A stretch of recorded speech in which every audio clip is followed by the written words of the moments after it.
साथियों, सत्ता भूख में कांग्रेस के परिवार ने संविधान की पंथ निरपेक्षता की भावना को चूर चूर कर दिया है।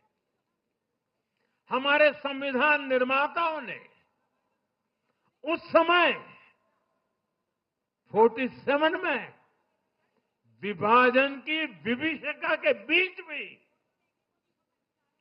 हिंदू संस्कार और परंपरा को जीते हुए पंथ निरपेक्षता की राह को चुना था। तब देश के महापुरुषों ने संविधान सभा में जो डिबेट की थी, उसमें भी इसके बारे में बहुत विस्तार से चर्चा हुई थी। लेकिन कांग्रेस के इस परिवार ने झूठे सेक्युलरिज्म के नाम पर उस महान परंपरा को तबाह करके रख दिया है।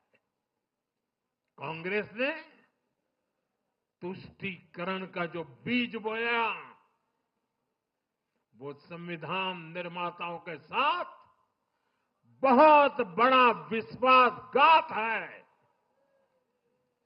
और ये विश्वासघात मैं बहुत जिम्मेवारी के साथ बोल रहा हूं। संविधान के साथ इस परिवार का विश्वासघात है। दशकों तक कांग्रेस ने देश में यही खेल खेला। कांग्रेस ने तुष्टीकरण के लिए कानून बनाए, सुप्रीम कोर्ट के आदेश तक की परवाह नहीं की।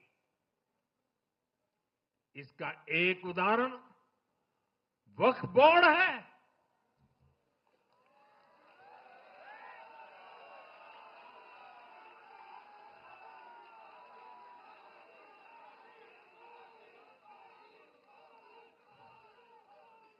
दिल्ली के लोग तो चौंक जाएंगे।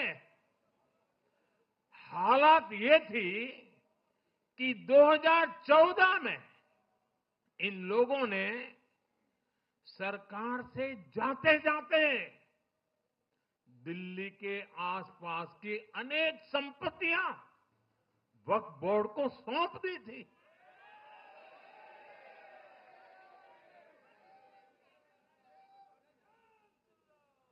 बाबा साहब आंबेडकर जी ने जो संविधान हमें दिया है ना, जिस संविधान की रक्षा के लिए हम प्रतिबद्ध है, संविधान में वक्फ कानून का कोई स्थान ही नहीं है।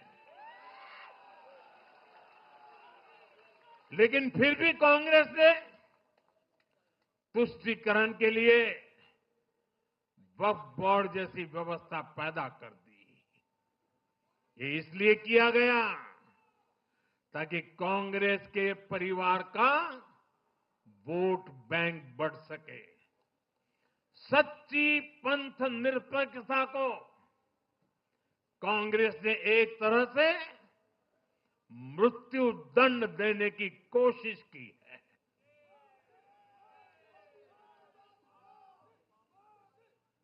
साथियों, कांग्रेस के शाही परिवार की सत्ता भूख इतनी विकृति हो गई है कि उन्होंने सामाजिक न्याय की भावना को भी चूर चूर कर दिया है।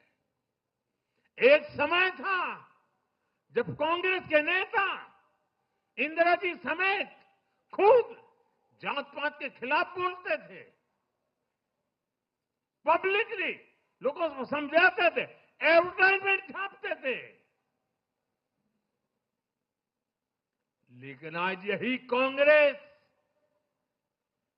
और कांग्रेस का एक परिवार खुद की सत्ता भूख को शांत करने के लिए जातिवाद का जहर फैला रहा है। इन लोगों ने सामाजिक न्याय का गला घोंट दिया है।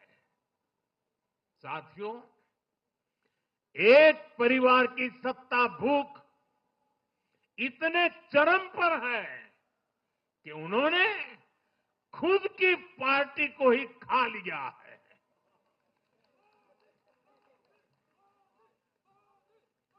देश के अलग अलग भागों में कई पुराने जमाने के कांग्रेस कार्यकर्ता हैं,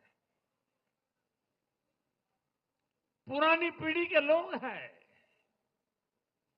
जो अपने जमाने की कांग्रेस को ढूंढ रहे हैं। लेकिन आज की कांग्रेस के विचार से, व्यवहार से, आदत से उनको ये साफ पता चल रहा है कि ये वो कांग्रेस नहीं है। इसलिए कांग्रेस में आंतरिक रूप से असंतोष बहुत ज्यादा बढ़ रहा है।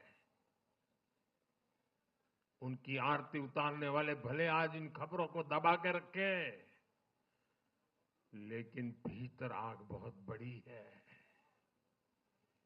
असंतोष की ज्वाला भड़क चुकी है। सिर्फ एक परिवार के ही लोगों को कांग्रेस चलाने का हक है। सिर्फ वही परिवार काबिल है, दूसरे नाकाबिल हैं।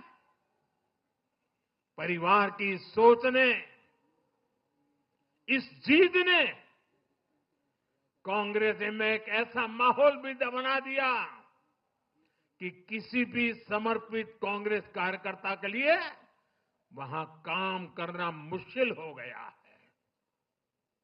आप सोचिए, कांग्रेस पार्टी की प्राथमिकता आज सिर्फ और सिर्फ परिवार है। देश की जनता उनकी प्राथमिकता नहीं है। और जिस पार्टी की प्राथमिकता जनता न हो, वो लोकतंत्र के लिए बहुत ही नुकसानदायी होती है। साथियों, कांग्रेस का परिवार सत्ता के बिना जी नहीं सकता। चुनाव जीतने के लिए लोग कुछ भी कर सकते हैं। दक्षिण में जाकर उत्तर को गाली देना, उत्तर में जाकर के दक्षिण को गाली देना और विदेश में जाकर देश को गाली देना।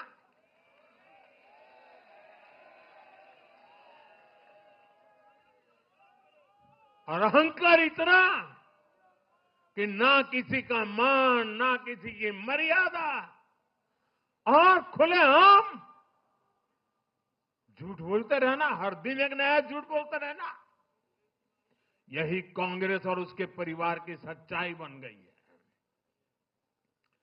आज कांग्रेस का अर्बन नक्सलवाद भारत के सामने एक नई चुनौती बनकर खड़ा हो गया है। इन अर्बन नक्सलियों का रिमोट कंट्रोल देश के बाहर है और इसलिए सभी को इस अर्बन नक्सलवाद से बहुत सावधान रहना है। आज देश के युवाओं को, हर प्रोफेशनल को कांग्रेस की हकीकत को समझना बहुत जरूरी है।